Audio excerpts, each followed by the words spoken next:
آپ کی لائف پہلے بہت زیادہ ڈیفرنٹ تھی. آپ کا ایک ایکسیڈنٹ ہوا جس نے آپ کی لائف کو کمپلیٹلی چینج کر دیا. It was a near death experience. I was about to die. مجھے لگ رہا تھا کہ میں ابھی گروں گا اور میں ختم ہو جاؤں گا اور مر جاؤں گا, لیکن مجھے گناہ یاد آ رہے تھے, وہ فلیش بیکس آ رہے تھے سارے. So that was the moment when I thought کہ اللہ مجھے اگر ایک اور تو موقع دیتا ہے جینے کا تو I'll change my life. And اللہ سبحانہ تعالیٰ being the most generous, انہوں نے مجھے ایک اور موقع دیا. اگر ہم کچھ غلط کام کر رہے ہیں تو ہم وہ کرتے رہیں, اینڈ ان دی اینڈ اللہ تو الرحمن ہے, الرحیم ہے, اللہ ہمیں معاف ہی کر دے گا. یہ مائنڈ سیٹ, اس کو میں بولتا ہوں بڑا سیاڑا مائنڈ سیٹ ہے, ٹھیک ہے.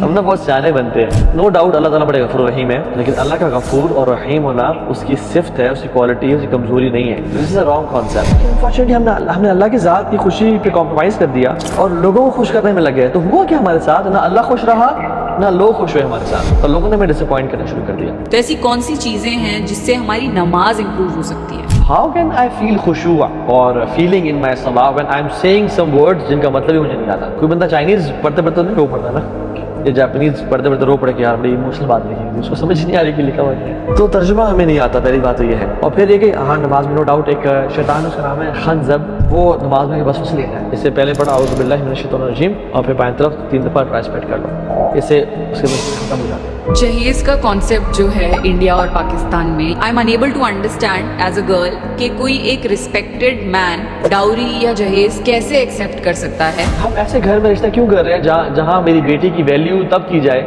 جب میں اس کو مال اور صوفے اور فریج دے کے بھیجوں, اور کہا جاتا ہے دیکھیں نا میں نے اگر کچھ دے کے نہ بھیجا تو وہ قدر نہیں کریں گے. سو آپ ایسی جگہ رشتہ کیوں کر رہے ہو بھائی کہ جو آپ کی بیٹی کی قدر صرف تب کریں جب آپ ان کو مال دے رہے ہو یا جب پیسہ ان کے منہ میں ڈال رہے ہو, پھر وہ رشتہ کریں. تو آپ کو تو from the get go it's red flag.